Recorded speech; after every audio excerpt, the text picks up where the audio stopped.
Ladies and gentlemen, CNN Travel ranks Egypt as one of the most favorite tourism destination in 2023. And of course, among the cities which were recommended in the report, it's Cairo. It seems that the old city is never going to be old, is never getting old, and it's going all the time to attract people from all over the world to come and to enjoy themselves here. To shed more light on this, we are very much delighted to have with us via phone Mr. Yehia Abdul, our tourism expert and consultant. Thank you very much for being with us, sir. Oh, thank you. How are you, Mr.?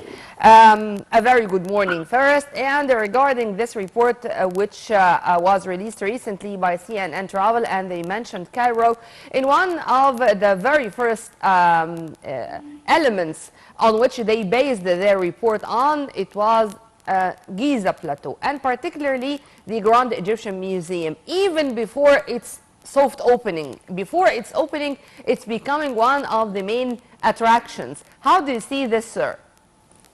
Well, really, this is a great honor for us, all of us Egyptians, because, like the whole foreign media, like the Times, like Daily in the UK, the Time Magazine in New York, and National Geographic, the TripAdvisor, all of them are celebrating and recommending Egypt as a must-see destination in 23. Notably, inshallah, by November, the Grand Egyptian Museum will be opening its gates to the public and world travel. Yeah. The report referred to the gem as the largest museum dedicated to a single civilization. I think this is such a propaganda for the museum, as I said, even before its opening, if you agree with me on that.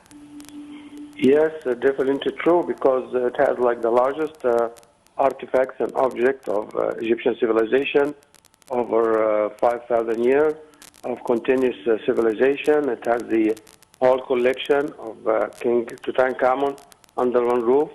So really it has great attractions for world travelers, for historians, for archaeologists, and for those who love culture and information worldwide. Let's continue with what was said in the report. The report said, though the Giza pyramids represent the city's tour de force, there is still more to see, and the city of Cairo is full of many archaeological attractions, particularly historic Islamic architecture, as if they are speaking about Egypt as the melting pot, when all civilizations were melting here, and the result is this wonderful city we are talking about, Cairo. Well, this is true because Cairo extends its roots, like to Pharaonic times, and then it developed through Greek-Roman, like Arab, Coptic Arab, like and contemporary. So, for example, on May 18th, the whole world is celebrating the International Museum Day, and the Cairo Museum celebrated through organizing a fashion show, like that highlighting Pharaonic costumes, style, and design. We celebrated as well by opening the museum at Qasr Za'faran at Ain Shams University, opening its doors for the first time to the public. And Fustat Museum for Civilization on June 1st celebrates the honoring, like the Holy Family journey to Egypt through an art exhibit as well. There is going to be a virtual reality tour as well. So we have lots of celebrations, like in this month of May. And of course, we have, like Khedive Cairo, Islamic Cairo, Fatimid Cairo, Ayyubiyid, and it carries, like the flavor of the past with its monuments, architecture, heritage, and memoirs. Sir, the report was very detailed in a way that they even mentioned Al-Azhar Park with its greenery. They mentioned El Zamalek at the island on our Nile River, of course. How is he going into these details? I mean, I think they have not left one part of Cairo without speaking about and in detail. Yeah, that's true because, not only Cairo, but all of Egypt, is so picturesque and worthy, like visiting and touring. I mean, look at Alexandria, Port Said, other destinations, Minya, Asyut, Luxor, Aswan, the Red Sea. So every corner in Egypt has its heritage and value and attraction.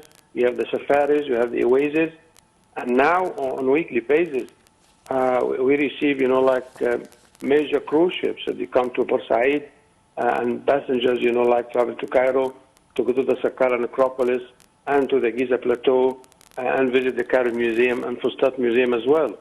So really, we have over 5,000 passengers per week who are making this tour.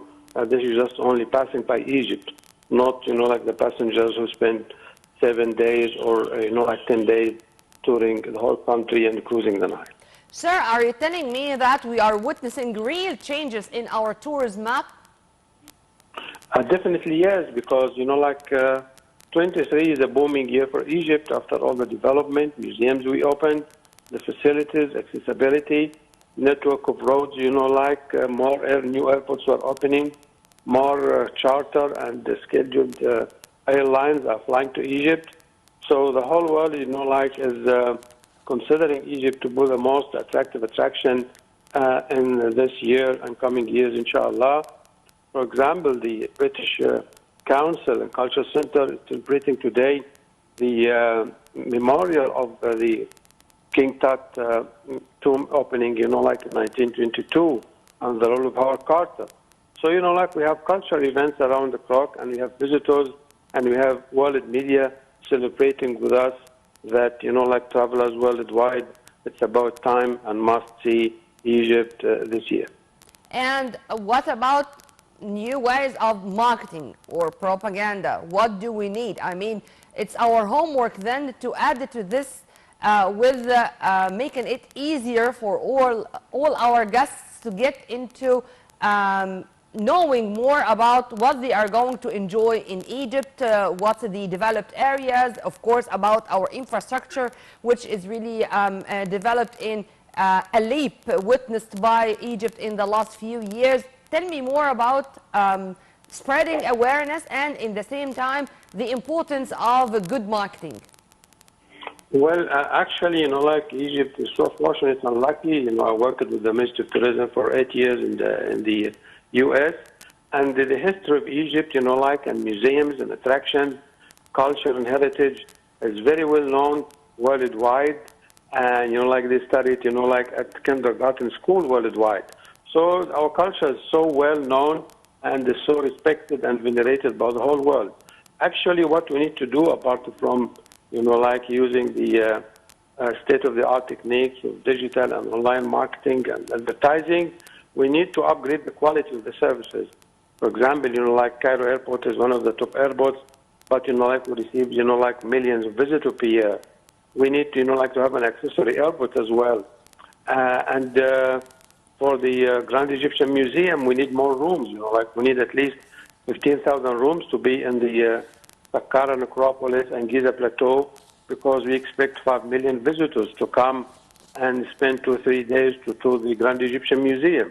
So this is still work on the ground, to make Egypt a perfect destination and a must-see for visitors at all times. Sir, one final question regarding not only the choice of Egypt, but Egypt's position on the tourism map globally. I think we do not have alternatives. When it comes to Egypt, there is no country which should be put on the same position, where a tourist can enjoy monuments, historic sites, entertainment, weather, beach, nature, safari, the wide deserts on its own, in addition to conferences, sports tourism, medical tourism, you name it. Am I right on that? You are totally correct, because, we have a fair weather, thank God, and we have a very convenient, locations worldwide. We are in Africa, and we are 3 hours away from the GCC countries, from Europe, from the whole world. So we are accessible by sea, by road, by air, and we have a fair weather. So you cannot, complain, of lower temperatures or high temperatures year-round. So that's why Egypt has been visited and toured. For example, for the Spanish visitors, they like to come to Egypt in the summer. Some other groups, they come to enjoy the warm winter of Egypt. So the alternative, of our climate and location and attractions make it accessible year-round and we are blessed by this from God. And we do have the human resources. I mean, we do have the youth who can lead this sector and to attract more and more, if this is also true. Of course, we have, like excellent, like hotel and travel schools in Egypt, over like 50 at least. We generate, and when we graduate, like over 50,000 per year, like working in hospitality, working in travel, and tour guiding, and events, and management, and culture heritage, like forums that we do year-round.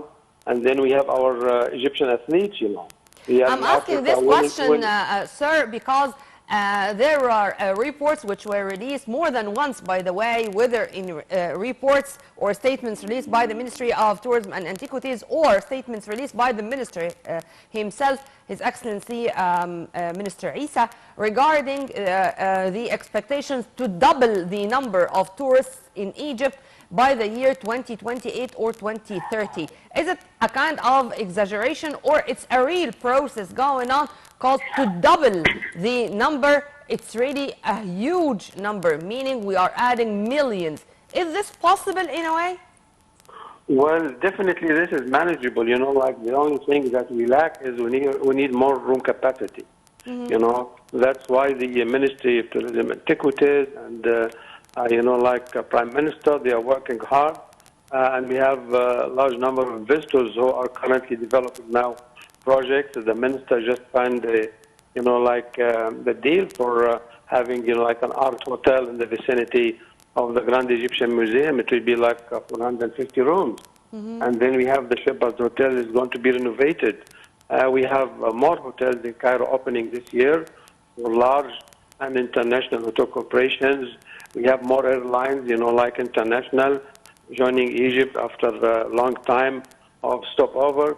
So definitely through transportation and accommodation and the human resources skills, we'll be doing excellent, inshallah, and we'll double our capacity as forecast by the Minister of Tourism and Antiquities. Mr. Yehia Abdul, our tourism expert and consultant, thank you very much for your input, sir, and have a very good day. Well, we are going to end with this optimistic vision regarding the tomorrow of all of us, regarding Egypt 2030. Egypt is regaining its position. Egypt is a state where you can find everything going forward, inshallah, and moving on. And to all people all over the world, come and visit Egypt. You are going to enjoy every single minute here, and you are going to return back home with wonderful, unforgettable moments. That's a promise. By this, we come to the end of this episode of our breakfast show. Stay tuned on Nile TV International always for more updates. And for more details, please log on to www.nileinternational.net. Many thanks for watching. Tomorrow is another episode and another crew. With all my love, this was Nermeen Abdurrahman.